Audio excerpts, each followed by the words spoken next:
When the crisis started, I jumped on board and I said I had to do something because for 30 years I was in the United States, nobody was helping the Syrian, so I thought, you know what, as a human being, as a caring person, I should. And I volunteered for a nonprofit organization called Sunrise Foundations. It used to be called Syrian Sunrise. Due to the difficulty that we had in the United States and abroad, we took the name Syria because we were labeled as we're helping somebody else. Our focus, our mission is really humanitarian assistance to Syria. Specifically, we take care of the healthcare, the education, and the human development. And that's actually our focus. But for the first, for the short term, is we do actually emergency relief effort such as education and medical aid. Our core value, just the background on the organizations, we look at efficiency, transparency, neutrality, and professionalism. We have 5 offices throughout the United States. Our education committee here, we look at in education, healthcare, humanitarian aid, and then within the humanitarian aid, there's like Ramadan food baskets, there's monthly food basket trainings, women programs, and then we have relief and development also, that it's coming, unfortunately, because there's so much in need right now. We are actually focusing on the immediate tragedies. In the education, we look at adopt a school, adopt the classrooms, adopt the teachers, adopt the students, or adopt an entire community that has a kindergarten school systems. The statistics, this is from last year. Unfortunately, the United Nations stopped actually calculating the number because the number is going out of the chart. 5.5 million people, children, are affected by this crisis. In 2012, it was 500,000. A year later, it was 2.5.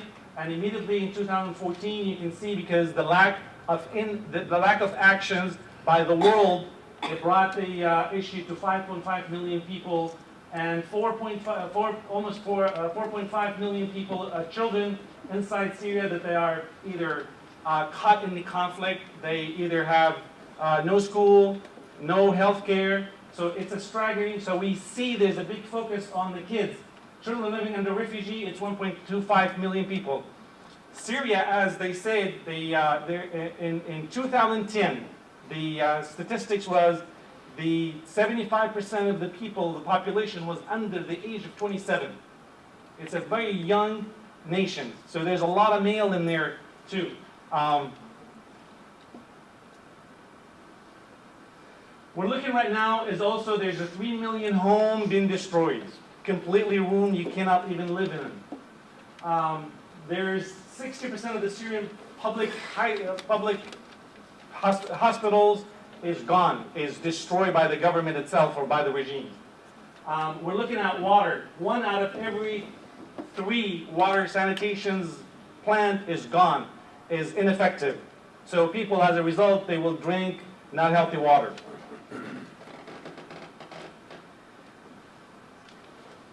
Prior to 2011, before the crisis happened, which happened in March 15, the literacy was, or the attendance of school was 97%. This, right now, 2013, was only 30%. 70% of the population does not go to school anymore. We look at almost right now about 5,500 schools were completely destroyed or converted to a hotel for the refugees. So right now it's like, this is 2013. So we see a huge, tremendous crisis. There is almost 37,000 born babies in the refugee camp that they don't have any documents. They cannot go anywhere to register their name. There's almost about 100,000 marriages that they are not legal, meaning is they cannot go and obtain a document that they are married. There's so many babies. Actually, in Egypt, I was in Turkey 5 times. I just came back in August. I spent a month and a half there. There's 65,000 orphans in Turkey alone. And Al-Bashir, if I pronounce it right, the Turkish organizations, they decided to pull out of Syria and focus on only the refugees that there are in Turkey. Because out of the refugee problem comes sickness, diseases, prostitution, And it was rightly so, right decisions to focus on the humanitarian as an orphan. Immunization issue, prior to the war, it was 99% all the children in Syria were immunized. Right now, there's only 52%. So now we can see increase of, I'm not a doctor, but 2 board members of Sunrise are a doctor. They are looking at, there's polio, increase of a polio outbreak in that region. Measles, diarrhea, it's all of a sudden diseases we have not seen about 100 years now start appearing because the trash, the water, it's a crisis that it's unbelievable. So the United Nations designated 25 million doses of immunizations, vaccines to be deployed, and it's not an easy task because you have to have refrigerations, you have to have electricity, you have to have a clean. It's unbelievable. They go on the bike, on the street, and they immunize kids. Now we come to the crisis of the kids, and we see all these innocent kids are out of school, and unfortunately 2.8 million Syrian children are out of school right now, all over. They're just seeking for a life. Houses are converted into schools, and this is one of our schools in Damascus, underground, where kids actually go down and they go upstairs to learn in a 5-shift high school or school. This pictures I took, and it's heartbreaking. Honestly, it took me about a month to come back and see it. They don't have a school. So some parents built a wall and put a door as if it was a school. So the kids gather around and they read and they tell stories. This is another store. It's a beautiful school, but this is not the pictures I want to send you. The pictures is that there's no supplies for these schools on the ground. The 2 kids actually split the pencil to share it because it's a lack. There's not even a pencil to share. So they broke it and they shared, and those are brothers and sisters. We see that this is the clusters of all the kids. I mean, young generation is going to be lost, and look at. There's 3 people. We took this picture. Watch this one sitting between the 2 chairs. I'm a teacher. I know what goes on in the classroom. And there's no floor on this one here. They cannot even walk between the desk. We see special ed students where regular students are mixed, which is really not likely to do so because each one of them need different attentions, but we don't. And it's on the floor, inside the tents. Tents becomes actually a school now, and you can see there's no floor, they just sit on the floor. If you're lucky, if you get at plastic tables. Finally, with the help of some people, we converted those into houses and buildings. And then finally, we opened the school in Rehaniya, in Antakya, and it has 2,000, this house has 2,000 students. 5 shifts, there's a basement, there's the first floor, and the roof was converted to take 8 different classes at 5 shifts from 6 in the morning until 6 at night. Unfortunately, I don't have the good news for you, like my other colleagues. I'm just bringing you the reality of what happened to the refugee. This is the beautiful Syria. Syria is like California in the same latitude. We had every ethnic group. I'm not a Syrian, a full-blood Syrian. My parents are split. My father is actually from the city of Hama. My mother is from Russia, came to Turkey, from Turkey. They resided in Golden Heights. So this is the political map, if you can see. Right now, anywhere as a Sunrise, ISIS operate, we take and we leave. We don't stay there. The yellow one that's where ISIS. This is a mix with the regimes, and you can see these are the 5 cities. This is where the agriculture area comes in, and this is where most of the fighting is happening. This is another recent map right now. This is the control. You can see the highways and who control the highway. The yellow is actually the Free Syrian Army, and the pinkish is the military, the Syrian regime, and the other one is mixed between ISIS and other groups. There is absolutely all the borders right now are open to anybody. They are not controlled. This is a picture. This is a barrel bombing that has actually happened in the neighborhood.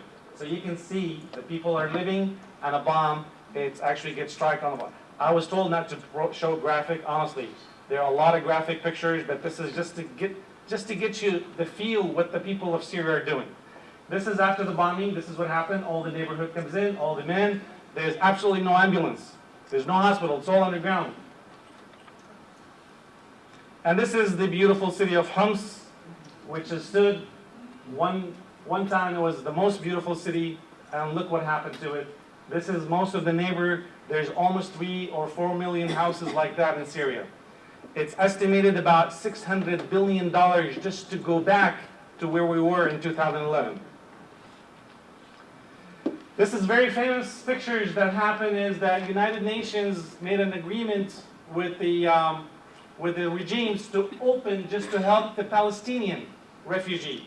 Those are the Palestinian refugees who lived in Syria. By the way, Syria was the only country that you cannot have a tent. If you are a refugee, you are welcome. You have exactly the same right as everybody else in Syria. As a matter of fact, is more. Because all the refugees in Syria who came from Palestine, from Somalia, from Iraq, they are welcome and they can go to university for free, and they have percentage to go to medical school from every refugee. Unfortunately, the whole world abandoned Syria. So you can see this is not a picture from the moon, or this is real. Thousands of people came in just for a food basket, and they only distributed 50 at that day. I went to Jordan, and I told you honestly I was very sick. The day I went, I could not travel. Looking at this one here, this is not Mars. This is not the moon. This is a refugee camp. This is Al-Zatari refugee camp. This is Zatari camp. It has 100,000 people. Imagine if you take the entire population of Anaheim. You take the entire population of Anaheim today, and you put it in this camp. Absolutely, there's nothing green in there. There's no water. You're lucky. I mean, this is closer pictures. It's honestly, it's heartbreaking to see humanity came to this point that even a dog or an animal cannot live in these situations. Fortunately, the Syrian people have different flavor. And this is where they come. They call this street the Wall Street. Because that's where they exchange money. That's where they work. And the other street, somewhere in here, they call it Champs-Élysées. I don't know what's a Champs-Élysées street. So they have a different flavor. Even with these different, this is the government compound, by the way. This is where the hospital, if you leave, I don't know if you can see it, if you leave right there in the corner, if you leave that fence, you get shot at, and there's almost 50 casualties in there. You cannot leave the camp. This is how the government of Jordan wants it, because they don't want this particular population to be integrated into society.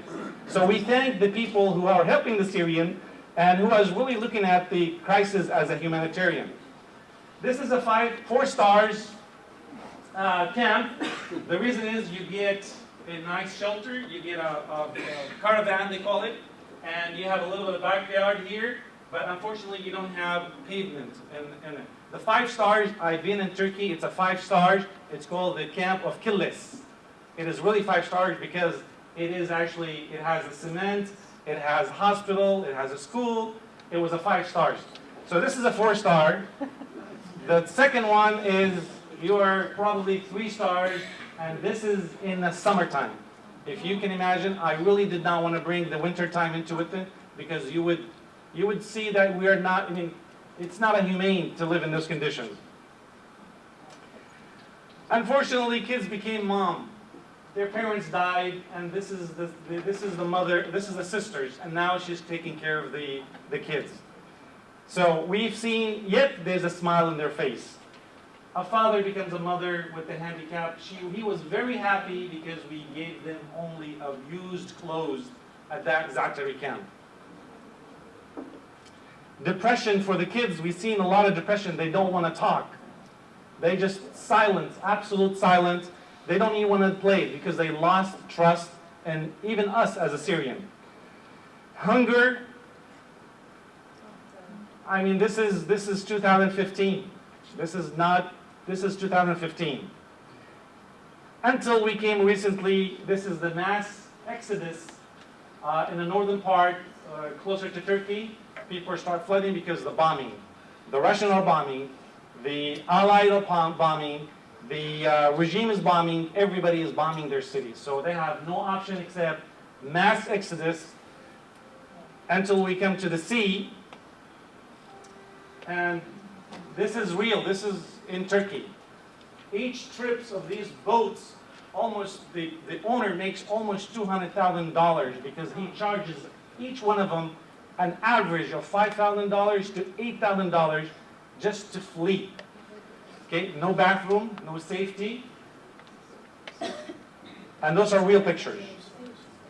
This is where I saw the map before. This is where they go. They go from Syria to Turkey, Mersin specifically. They pay a smuggler and they sell their jewelry, and sometimes, unfortunately, women sell their body because they just want to leave, and they just want to leave for safety. So they go to Greece. Once they go to Greece, to Macedonia, Serbia, and right now every block, every country is doing actually like cages. You cannot even cross until you go. So the destiny is Germany, and unfortunately, like I said, this journey here is a journey from hell. My nephew did it, and it took them exactly 13 days. Walking, running, biking, paying somebody. Until we come to this picture, we can see now people are coming from Afghanistan and Iran and pretend to be Syrian. And Syrian passports becomes a hot commodity because they just want to steal it and pretend they are Syrian so they can have an exit to Germany. There's another massive immigration that's also happening, or refugee, that's happening from Somalia to Ethiopia to Sudan to Libya. So now Libya is a hot issue and it's going to Italy. So Europe feeling the pain of the refugee. Unfortunately, God has his own way to show the people that the Syrians need help. Finally, we came to this picture just a few months ago, and this child it broke the heart of everybody. Why humanity cannot help the Syrian people.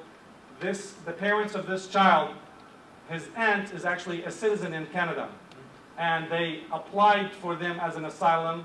The application was denied because of the security. And we are the Syrian, and this is Kurdish citizen. This is the northern part. I mean, this is a minority. This is not ISIS, this is the real life. This is discovered. So I think we are ashamed if we cannot do anything. I want to bring a couple issues that even the Syrians who are living in the United States, they're under pressure. We get, unfortunately, pressured by the banking systems because we cannot transfer money. It used to be very hard to collect money. Now it's the easiest thing to collect money for the Syrian, but it's almost impossible to send it because there's so many restrictions on the money. Individuals who come to the United States, they are living in the United States, they are a United States citizen, yet their bank account is being frozen and being kicked out from certain banks because they are doing contributions to the Syrian. It becomes a big issue, and as a community, I think we owe it to our Congress, to our humanity, to call congressmen and women, to call the White House, to call the newspaper, to write an article and say, you know what, you are doing injustice to those people, because I'm not crying to you because God has his own way and God will protect them. But as a humanity, we need to come together and do something. Thanks God, like I said, we have organization. Access is doing a great job for the refugee. Islamic Relief, we did a lot of projects with them in the beginning. Sunrise Foundation, I collaborated with Helping Hand. We did many containers. We're doing right now about every month we have a project. Last month, October, we did actually containers, used clothes, winterization package.